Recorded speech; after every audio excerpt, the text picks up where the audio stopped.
Bonjour à tous et à toutes et bienvenue sur le podcast des Diètepreneurs.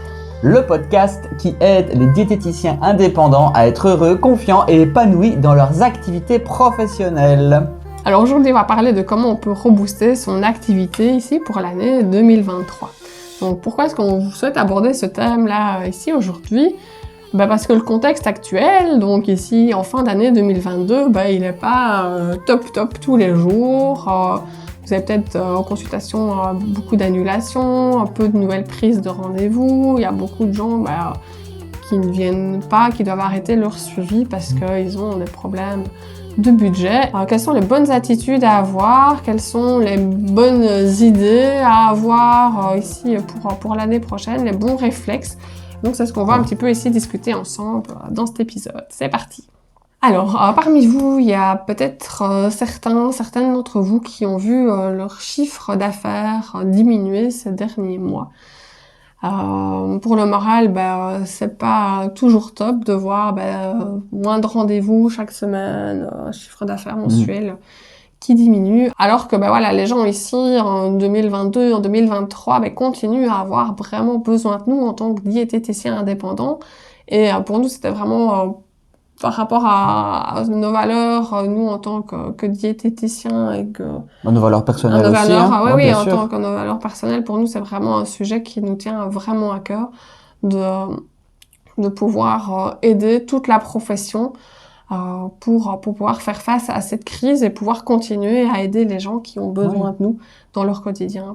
De se serrer les coudes, d'envoyer les bonnes ondes. C'est pour ça qu'on fait ce podcast. Et oui, comme tu l'as très bien dit, Élise, c'est vraiment la raison pour laquelle on fait ce podcast, pour vous envoyer un maximum de motivation et aussi d'énergie positive. Parler des bonnes attitudes, commençons par cette première attitude. Je pense que si on veut réussir en 2023 et essayer un petit peu de redresser la barre si vous avez besoin de la redresser, l'énergie positive, ça va être un ingrédient indispensable, clairement. La première chose au niveau de l'énergie positive qu'on avait envie de vous transmettre, c'était d'une part que vous soyez hyper fiers de vos services, de ce que vous proposez à vos patients. Vous proposez certainement un service de qualité, un service hyper utile pour vos patients. Soyez-en super fiers. Vous avez plein de qualités, plein de compétences, vous avez 1001 manières d'apporter de la valeur, de l'aide, du soutien à vos patients. Parfois, on se rend compte que c'est parfois un petit peu des choses insoupçonnées qu'on ne remarque pas, mais qu'en fait, vos patients, eux, captent et ça leur fait du bien. Donc, soyez hyper fiers de tout ça, hyper fiers de la valeur que vous partagez auprès de vos patients. Et surtout, ne baissez pas les bras, vraiment. On sait qu'ici, on est dans un contexte un petit peu morose, un petit peu compliqué. Si vous êtes positif, les gens seront attirés par vous, clairement. On est dans un monde où tout le monde râle, où tout le monde se plaint, et les gens ont besoin d'avoir de contact avec des gens qui sourient, avec des gens qui voient la vie du bon côté, qui sont généreux, qui veulent aider, qui apportent des solutions, qui ont plein d'idées. Donc si vous êtes dans cette attitude positive, les gens vont venir vers nous. Et à l'inverse, je pense que si plutôt vous êtes à vous morfondre, à vous plaindre, ou à rouspéter sur la situation, etc., ça va repousser les gens. Donc soyez plutôt un aimant positif pour vraiment attirer les gens à vous. Et leur apporter du sourire et de l'énergie aussi. Très très bien dit. On passe à l'attitude suivante. C'est le diètepreneur est 100% responsable de ses succès. Pardon, je vais y arriver. Pas facile à dire, succès. De ses succès et 100% responsable de ses échecs. Tu veux en parler? J'en parle? Alors, je pense que ici, clairement, si en tant que diététicien, on est dans une situation où ça ne va pas, si on fait rien, ça restera comme ça. On fait rien, on n'a rien. Je pense qu'il faut pas attendre non plus malheureusement que la situation s'améliore ici en 2023. Je pense qu'il faut pas vraiment compter sur le fait qu'on puisse aller vers un mieux économiquement parlant ici sur 2023. Le piège, c'est vraiment de penser ça. Se dire, ah, quand ça ira mieux, alors non. Le changement, il doit venir de vous. Ouais. C'est vraiment à nous à rebondir et à s'adapter en permanence par rapport au contexte, à la crise et tout ça, à être hyper proactif, hyper créatif pour pouvoir adapter, moduler son activité. Ouais, il va falloir donc une bonne dose de proactivité et créativité pour adapter son activité. Alors, on sait bien un petit peu d'expérience que parfois, trouver les bonnes idées, c'est pas toujours facile. Et donc, du coup, on a un petit peu brainstormé avec Elise. Et nous, on va vous proposer ici une petite dizaine d'idées pour rebondir, vous aussi, en 2023. Donc, c'est parti. Le premier élément sur lequel vous pourriez travailler, c'est la spécialisation et le public cible.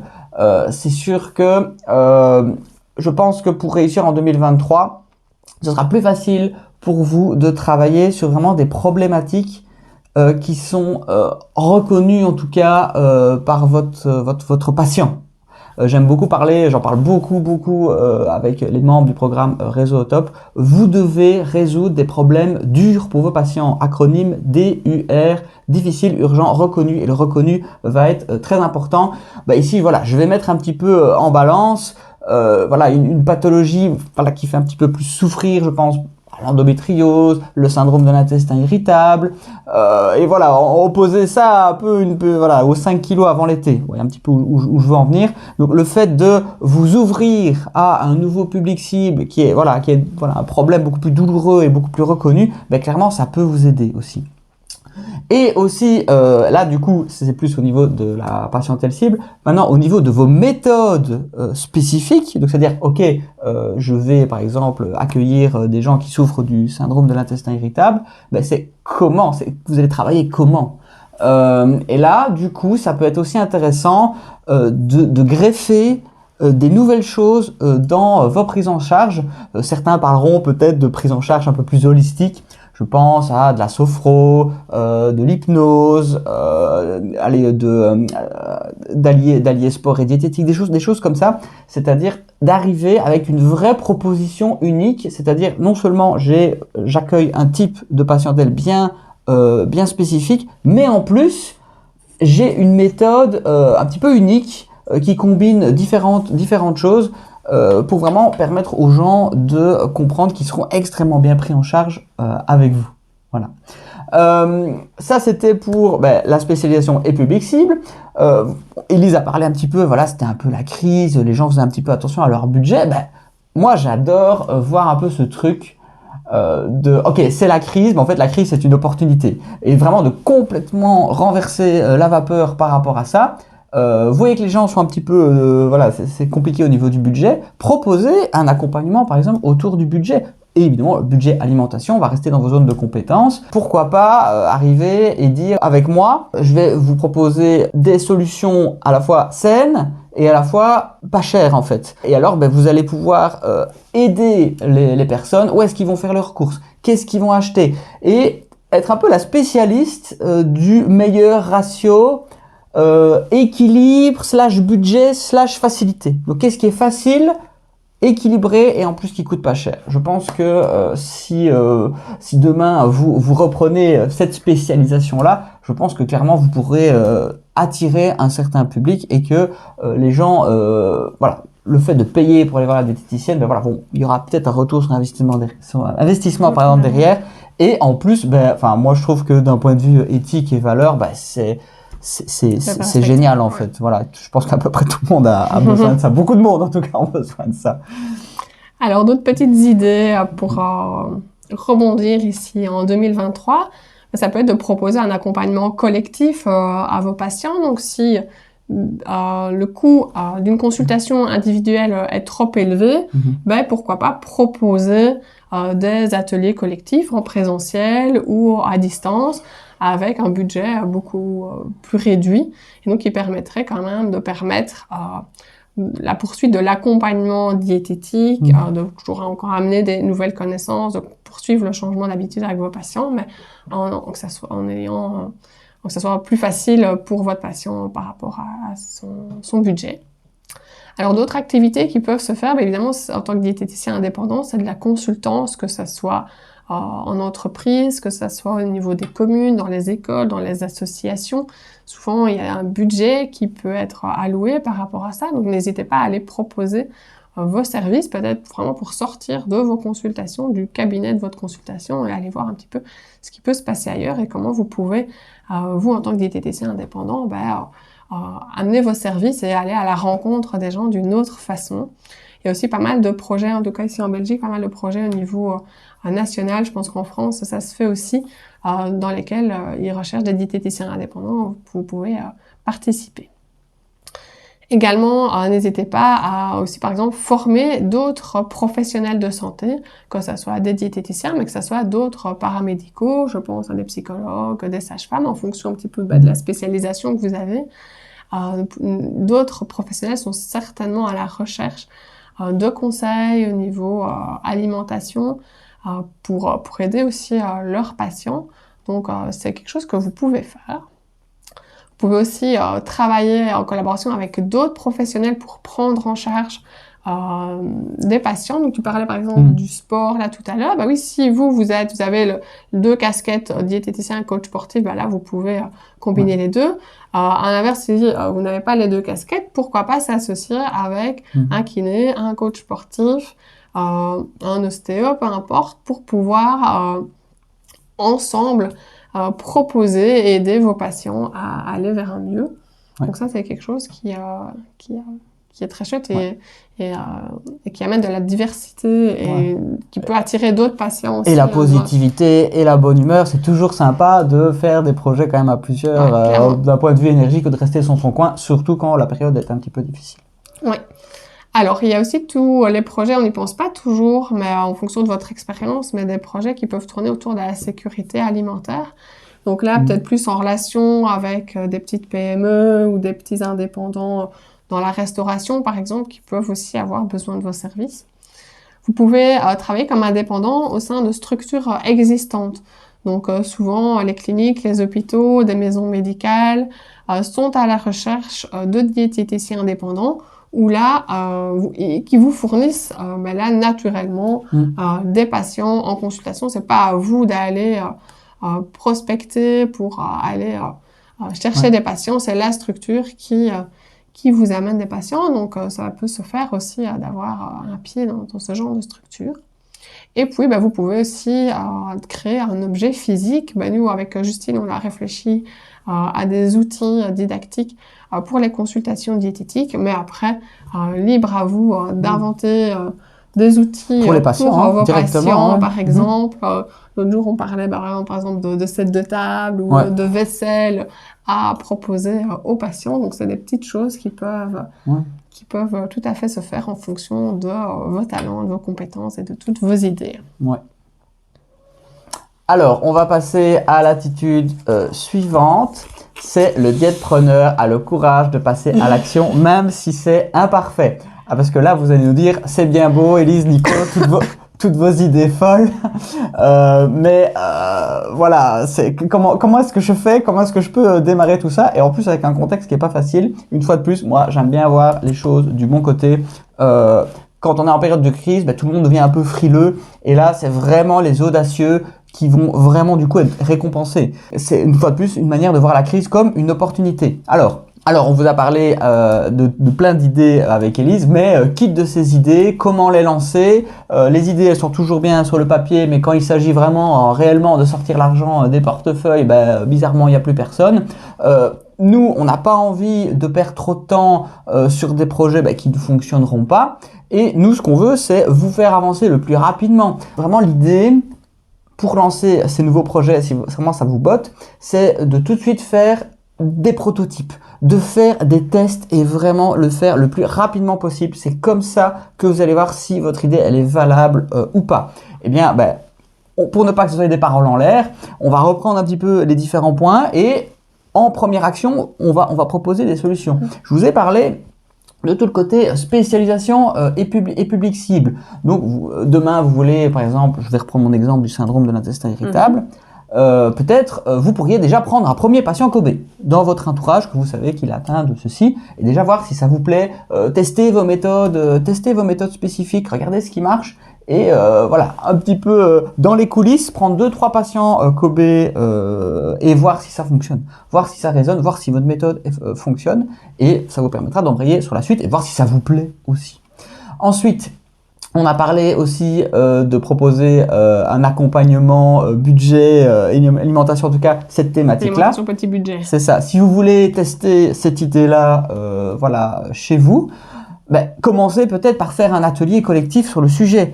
Vous allez voir si cette thématique, elle va résonner auprès des personnes, à quel point ce sera facile de remplir cet atelier. Vous pourriez déjà donner vos meilleurs conseils durant cet atelier et ça va vous permettre de voir est-ce que les gens résonnent avec ça, est-ce que les gens sont prêts à mettre de l'argent aussi là-dedans. Ok ? On a parlé aussi d'accompagnement collectif. Une manière de démarrer, c'est regarder un petit peu des patients avec lesquels ça se passe bien, des patients avec lesquels vous entendez bien, et essayer déjà de constituer un petit groupe et de faire une consultation test de groupe, voilà, pour voir si ça vous plaît, essayer un petit peu et voir aussi si ça plaît aux patients. On a parlé aussi de faire des activités de consultance. Eh bien, essayez d'avoir un premier projet en utilisant votre réseau professionnel, en utilisant l'école de vos enfants, en utilisant, je ne sais pas moi, l'entreprise dans laquelle travaille votre mari ou un ami, ou peut-être même parfois c'est un patient qui travaille dans une entreprise et voilà, vous entendez bien et peut-être que c'est ce patient-là qui va pouvoir vous introduire. On a parlé aussi de faire des collabs avec d'autres professionnels de santé. Eh bien, allez les chercher, allez invitez-les à prendre un petit café avec vous et posez-leur des questions et essayez de leur faire des propositions très concrètes. Et si demain on fait ceci, est-ce que ça t'intéresserait? Et parlez avec eux, essayez d'investiguer sur leurs besoins. Exposez à vous vos besoins et regardez un petit peu si ça marche. Mais ne restez pas en isolation chez vous. Allez tout de suite discuter. Ensuite, on a parlé aussi de projets autour de la sécurité alimentaire. Une fois de plus, vous faites la même chose. Vous allez parler avec le chef, vous allez parler avec ces gens de la profession et regardez s'ils ont besoin de ça. Est-ce que, je parlais aussi de problèmes durs. Est-ce que c'est reconnu? Est-ce que, ils ont besoin de ceci? Est-ce qu'ils seraient prêts à mettre de l'argent pour ce genre de service? Et en parlant de travailler avec des structures existantes, les hôpitaux, les maisons médicales, les maisons de santé, faites des candidatures spontanées, utilisez votre réseau, essayez de rentrer en contact avec les preneurs de décisions qui potentiellement pourraient vous engager. Et le dernier point, par rapport à la création d'un outil, nous pour Ludiconsult, on fait toujours des prototypes. Donc dès que vous avez une idée, essayez de prototyper votre produit, même s'il est moche, c'est pas grave. Vous le testez en consultation, vous le testez avec un patient, vous le testez avec votre entourage, peu importe.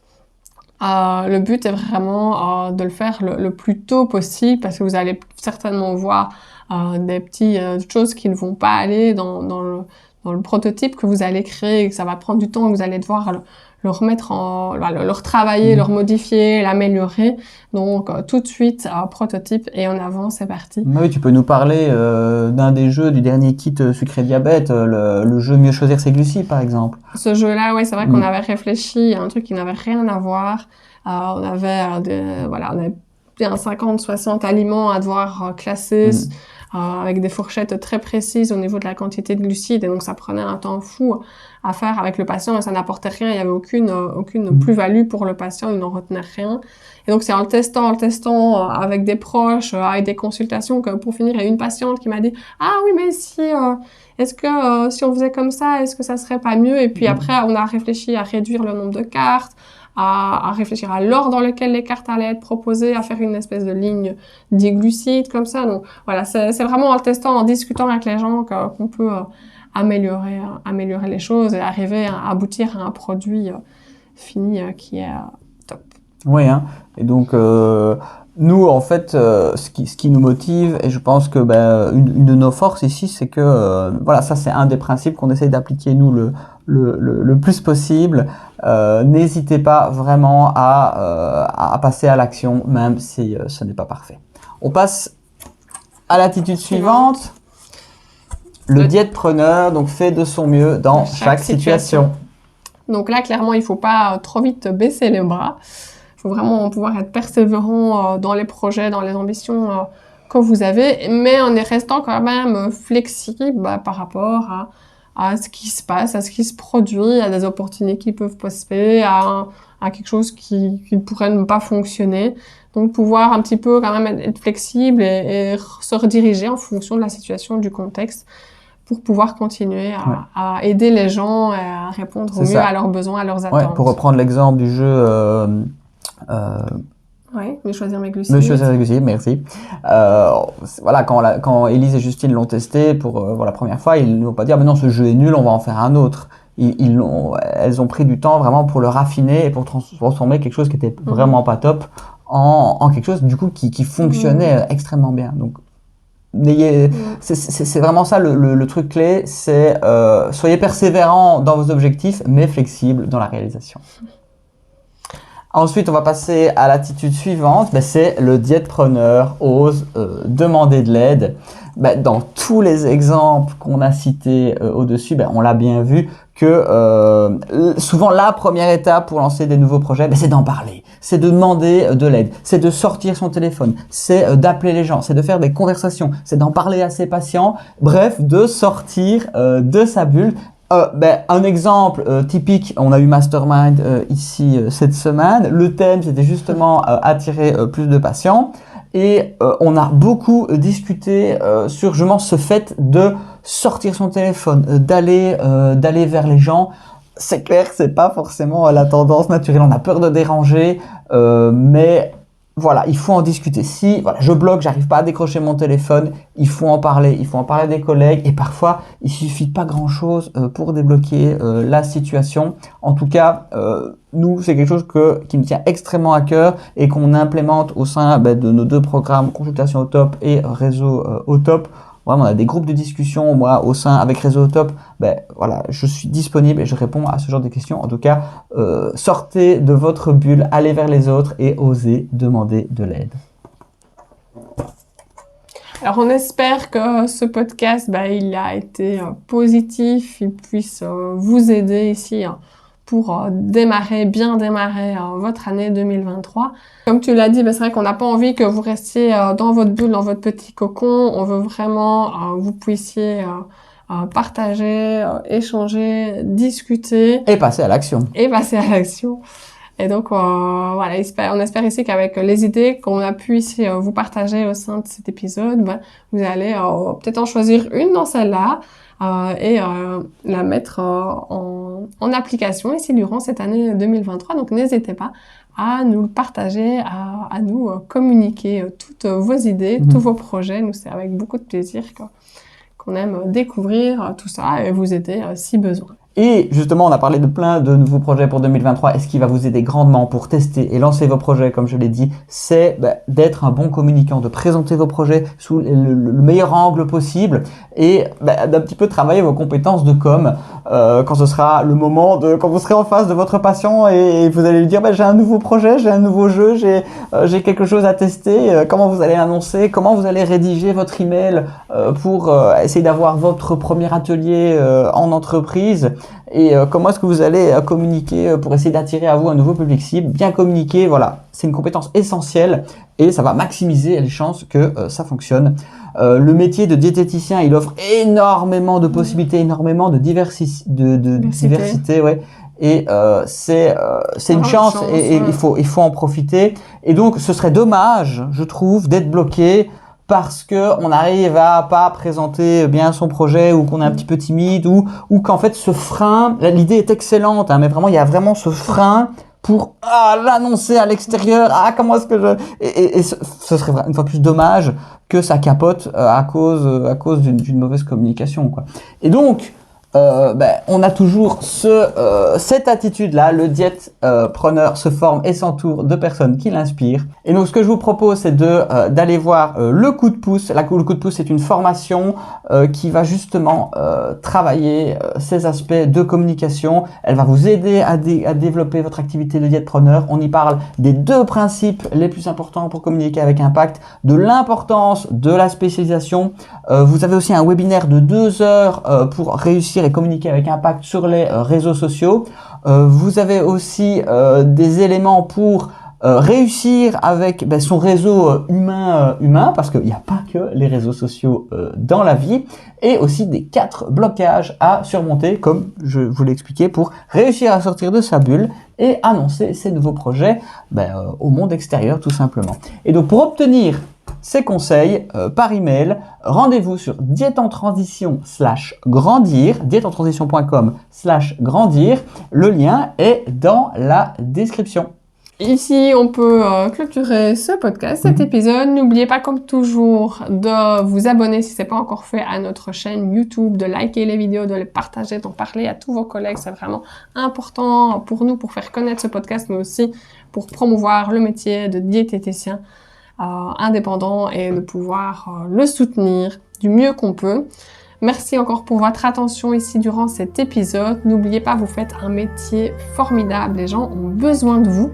Et on vous dit à bientôt dans le prochain épisode du podcast Les Diètepreneurs. Au revoir.